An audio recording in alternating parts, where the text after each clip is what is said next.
আল্লাহ যা করে ভালোই করতেছে। আমার অনেক কষ্ট,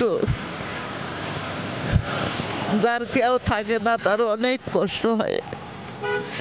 আপনারা যান।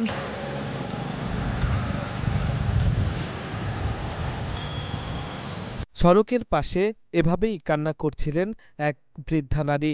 পাশ দিয়ে হর্ন বাজিয়ে চলছিল গাড়ি, হেঁটে যাচ্ছে মানুষ। কেউ তাকাচ্ছেন বৃদ্ধা নারীর দিকে, কেউ বা পাশ কাটিয়ে চলে যাচ্ছেন। এমন চিত্র রাজধানীর গুলশান নিকেতনের ১ নম্বর সড়কে। কথা বলে জানা গেল ৮০ বছর বয়সী বৃদ্ধার নাম সকিনা বেগম। তার কান্না করার কারণ জানতে চাইলে তিনি জানান ৪ মাসের বাসা ভাড়া দিতে পারছেন না তিনি। টাকারও চাপ দিতে পারি আলারা, আমার খাওয়ারও ঘরে কিছু সমস্যা, আমার ঘর ভরা বাজি গেছে, মানুষের দেয় না, এটা কাপড় চোপড় পরনে নাই, অনেক কষ্টে আছি।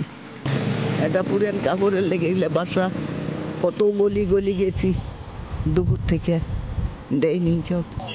এই যে ঘরে দেশে ঘরগুলো দিল সরকার থেকে, ১০,০০০ টাকা চাইছিল, আমি দিতে পারিনি। প্রত্যেকে দিন আল্লাহ ৩ মাসের পাইব আরো, না ৩ মাস না ৪ মাসের, ৪ মাসের ২ মাসের দিচ্ছি। আমার নাম সকিনা, বয়স ৯০ দিকে যাইব, যাইবেন না। ভাড়া বকেয়া থাকায় বাসার মালিক তার রান্না করার চুলা আটকে রেখেছেন। এরপর অনেক চেষ্টা করেও বাসা ভাড়ার টাকা জোগাড় করতে পারেননি তিনি। তাই অনেকটা বাধ্য হয়ে রাস্তায় বসেছেন এই বৃদ্ধা নারী। ৩ দিনে বিভিন্নভাবে মানুষের কাছ থেকে সাহায্য উঠিয়ে ১,০০০ টাকা বাসা ভাড়া পরিশোধ করলেও পুরো ভাড়া দিতে পারেননি এখনো।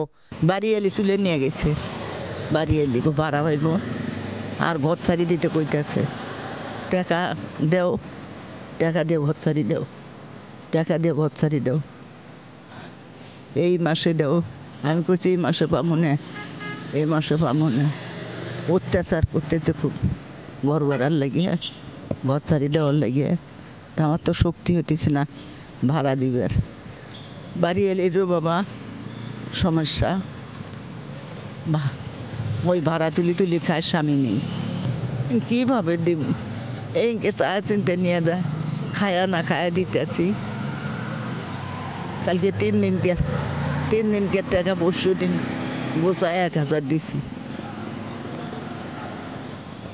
পৃথিবীতে আপন বলতে তার একমাত্র মেয়ে আছে। স্বামী মারা যাওয়ার পর ২ মেয়েকে নিয়ে সংসার চালালেও এক মেয়ে কিছুদিন আগে মারা যায়। স্বামী মারা গেছে সেই আগে, অনেক আগে। কত সহ্য করবো এই বুড়ো বয়সে, কত সহ্য করবো? মানুষে কত খরচপাতি করতে আছে পরে। আমার একটা ঘরে খাওয়ার মতো বুদ্ধি নেই। আমার চুলেটা পর্যন্ত বাড়ি এলি নিয়ে গেছে, ঘর ভরা এই দেখে। আগে আমি বাসায় কাজ করছি, কি চাম বাবা কাদ্দারে, কি চাম? আল্লাহ তো আমাকে দুনিয়ার থেকে তুলে নিয়ে যেতে নিয়ে যাই। Shamim Hossain Shamun, Asian television, Dhaka.